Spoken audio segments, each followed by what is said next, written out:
नमस्कार, मैं अजय पत्रकार। तीसरे चरण का मतदान हो गया है। लगभग आधा चुनाव संपन्न हो गया, आधा बाकी है। आपको बतला दें कि 280 सीटों में मतदान हो चुका है, 263 सीटें अब बाकी रह गई। सभी लोग अनुमान लगा रहे हैं क्या है।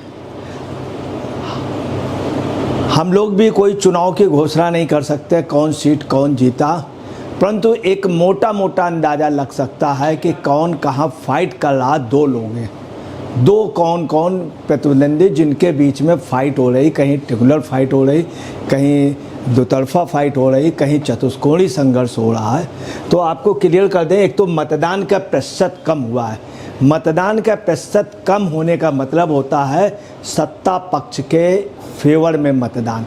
अगर बहुत ज़्यादा कहीं पे मतदान होता है तो सत्ता के अगेंस्ट में गया है, जैसे 1967 में, 1977 में, 1971 में, 1984 में। बहुत साफ है कि अगर बहुत ज़्यादा बड़ा परसेंटेज है तो इसका मतलब कोई बहुत बड़ा चेंजिंग हुई है। अब आप देखिए कि जो मतदान का प्रतिशत है, तीसरे चरण का मतदान हुआ, इसमें एक चीज़ और क्लियर हुई कि 12 राज्यों के 93 सीटों पे मतदान हुआ, 64% वोट पड़ा। 2019 में जो वोट था ये वोट ज़्यादा था और वो लगभग 67% था। आज की डेट में जो कल जो मतदान हुआ है उस पर मैं आपको बता रहा हूँ लगभग 2% से ज़्यादा मतदान कम हुआ है। ये भी एक चिंताजनक बात है कि लगातार प्रयास करने के बावजूद भी मतदान का कम होना। सबसे ज़्यादा कम मतदान यूपी में हुआ है। यूपी में भी आपको बतला रहे हैं कि मतदान का जो प्रतिशत रहा है वो कम होना एक बहुत ताज्जुब की बात है। दूसरा आपको बताना, जो अल्पसंख्यक बहुल क्षेत्र है वहाँ पर भी मतदान कम हुआ। एक सबसे जो चौंकाने वाली बात है, अल्पसंख्यक स्थानों पे भी मतदान कम हुआ। अब आपको एक चीज़ बतला दें कि सबसे बड़ी बात आ गई पूरे देश में। इस बार जो ये तीसरे चरण का मतदान हुआ, इसमें 12 राज्यों की 93 सीटें थीं। उन 93 सीटों में बीजेपी के 79 सीटें थी। मतलब लगभग 85-88% के लगभग बीजेपी ऑलरेडी पहले से थी। सबसे बड़ी, जैसे गुजरात में हुआ तो गुजरात में भाजपा के पूरे 26 थे। मध्य प्रदेश में जहां मतदान हुआ है वो टोटल भाजपा के थे। बंगाल के जिन 4 सीटों में हुआ उसमें 2 पहले से भाजपा की थी। तो कुल मिलाकर के 93 थर्ड फेज़ के 93% जो सीटें थी वो भाजपा की थी। अब आपको एक सबसे बड़ी जो बात आ रही है वो ये है कि 93 सीटों में बीजेपी के 79 थे। जेडीयू जो बीजेपी का गठबंधन है उसके 3 थे। जो पार्टी है पासवान की उसका 1 था, वो भी बीजेपी के साथ तब भी थे अब भी। अजीत पवार के एनसीपी का 1 जो पहले उसमें थे अब इसमें। इसके अलावा शिवसेना जो है, शिवसेना के जो इनका गुट है उसके 2 हैं। अब आप आइए इंडी गठबंधन के जो मतदान हुआ तीसरे चरण के, उसमें सिर्फ 12 सीटें थी इंडी गठबंधन की, कांग्रेस की सिर्फ 4। अब आप आइए कि तो 93 सीटों का जो मतदान हुआ उसमें कांग्रेस की कितनी थी? 4, सिर्फ 4, जिसमें 4 सीटें। अब आप एक मोटा मोटा आइडिया लगा लीजिए कि तीसरे चरण में कांग्रेस को इसके पहले 2019 में सिर्फ 4 सीट मिली। इन 4 सीटों पे ज़बरदस्त इस बार कांग्रेस को संघर्ष झेलना पड़ा है, ज़बरदस्त संघर्ष पे। और सभी सीटें जो है वो नेक टू नेक फाइट में है कांग्रेस की। यही बात कांग्रेस के गठबंधन भी कह रहे हैं कि भाई तीसरे चरण में इनके पास सीटें तो 4 ही थी, तो अगर जीतेंगे तो कितनी जीतेंगे, ये एक नई बात आई। अब आपको बताना है जो इंडी गठबंधन था उसमें 4 सीटें कांग्रेस की थीं इसके पहले 2019 में, और जो शिवसेना की 2 थी, टीएमसी की 2 थी और एसपी की 2 थी, समाजवादी पार्टी की 2 थी। अब जो इसमें लीडर उभर करके आए हैं पूरे देश में, हर जगह हर राज्य की आपको स्थिति बतला दें। हर राज्य में ये पोजीशन है। जैसे असम है, असम में 81.71% मतदान हुआ, जो पिछली बार से कम हुआ। मगर यहाँ पे ये रहा कि वहाँ पर मोदी, हेमंत बिस्वा शर्मा, अमित शाह, इनका नाम चला। इनके जो अगेंस्ट में अपोजिशन चला है, उसमें ख़ास तौर से वहाँ का जो एक क्षेत्रीय दल है जिसमें अल्पसंख्यक समाज के ज़्यादा लोग, उनका ज़्यादा नाम रहा। ऐसा नहीं कि वहाँ पे इंडी गठबंधन का या राहुल का ज़्यादा नाम हो या खड़गे जी का, ऐसा नहीं। वहाँ पे मोदी, हेमंत शर्मा और उधर जो बदरुद्दीन। दूसरा, पश्चिम बंगाल में ये पोजीशन है कि वहाँ राहुल वर्सेज या कांग्रेस वर्सेज बीजेपी नहीं हुई, वहाँ बीजेपी वर्सेज ममता हुई है और ज़बरदस्त फाइट हुई है, ज़बरदस्त फाइट हुई है। यहाँ पे 4 सीटों इतनी ज़बरदस्त हुई कि मालदा नॉर्थ में, मालदा साउथ में पहली बार ऐसा हुआ है मुर्शिदाबाद में कि वहाँ पर शुरू से रहा सत्ता पक्ष, जैसे कम्युनिस्टों के समय था और ममता बनर्जी के, कि अधिकतर सरकार की, राज्य सरकार वहाँ पे अपनी हर तरह से जैसा चाहते थे वैसे कर लेते थे। उनके दमक, इस बार क्या हुआ, उनका हर जगह विरोध हुआ। आप यहाँ से अंदाज़ लगा लीजिए, सुबह 9 बजे तक 110 शिकायतें आ गई थी, सुबह 9 बजे तक। इसके बाद कितनी शिकायतें आई हैं उनको काउंट ही नहीं किया जा सकता है, क्योंकि इतने बड़े पैमाने। मगर हर जगह वहाँ के आम मतदाता ने विरोध किया। अगर किसी ने भी वहाँ पे गुंडागर्दी करने की कोशिश की किसी ने, तो आम मतदाता सड़कों पे उतरा। ये एक नई बात बंगाल में देखी गई है। बंगाल में सत्ता पक्ष के जो वहाँ पे लोग कर रहे थे, उनके ऊपर काफ़ी आरोप लगा कि सुबह उन्होंने काफ़ी अच्छी मतलब दबाव बना लिया था, मगर वो 8 बजे के बाद उनका दबाव का ज़बरदस्त मुकाबला किया गया और उनका दबाव नहीं चल पाया। हालांकि वहाँ पे सबसे ज़्यादा रिपोर्ट हुई।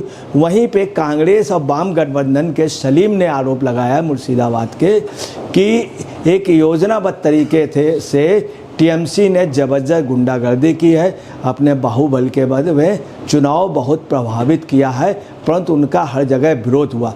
वहीं टीएमसी का ये भी आरोप है बंगाल के लिए कि जहां पर कांग्रेस ने और वाम मोर्चे ने क्या किया, टीएमसी को हराने के लिए बीजेपी को वोट कर दिया।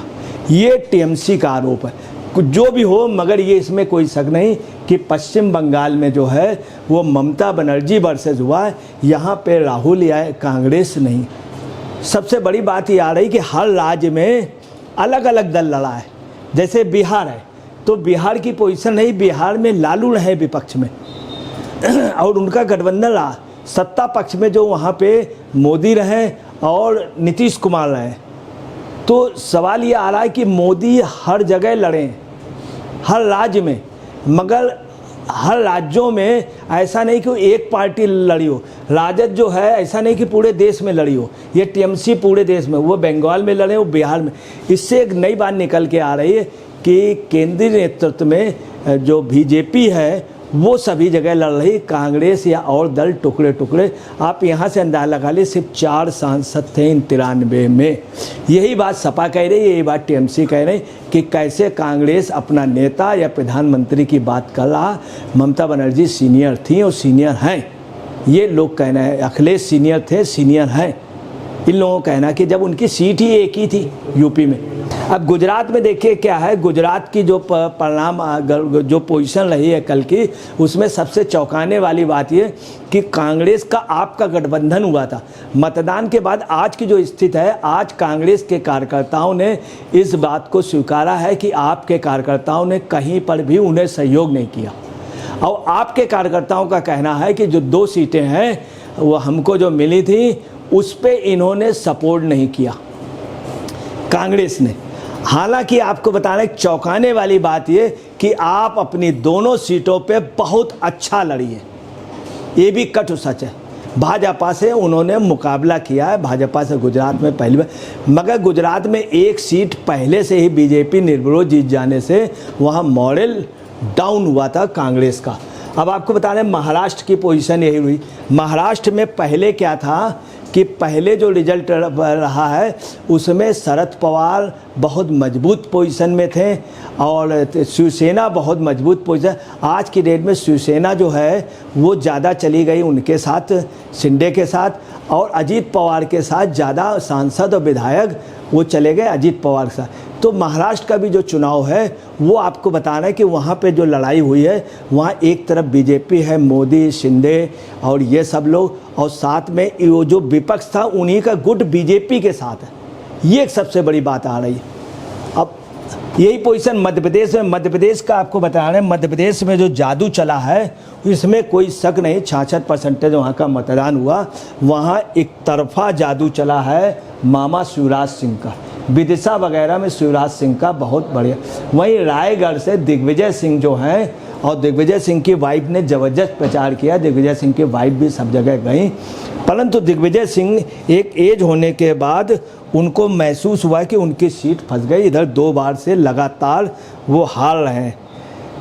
वहीं मध्य प्रदेश में एक चीज़ और है कि विदिशा में वास्तव में कि मामा का तूफान देखा गया। वहीं गुना की एक नई बात आई कि मध्य प्रदेश में पहली बार, जैसे गुना यादव बहुल है, भिंड यादव बहुल है, ये सब क्षेत्र यादव बहुल, यहाँ पर यादव मतदाता पहली बार काफ़ी तादाद में भाजपा के बूथ में देखा गया, पहली बार बूथ में देखा गया। तो ये भी एक चौंकाने वाली बात है। अब आप देखिए तमाम लीडर ये हैं तो ये अपने अपने राज्य में रहे, कोई भी लीडर ऐसा नहीं है जो 93 सीटों पे लड़ा हो। इवन कांग्रेस भी नहीं लड़ी, बहुत कम उनके प्रत्याशी लड़े। अब लालू देखिए, लालू इसमें कोई शक नहीं, बिहार में बहुत अच्छी, यूपी में अखिलेश लड़े, यहाँ नीतीश कुमार बिहार में लड़े, ममता बनर्जी बंगाल में बराबरी टक्कर पे लड़ी, आखिरी दम तक लड़ी। हार जीत की बात अलग है, कौन जीतता है कौन हारता, मगर ऐसा नहीं कि कांग्रेस सब जगह लड़ी हो, चूँकि कांग्रेस इसके पहले 4 सीटें जीते।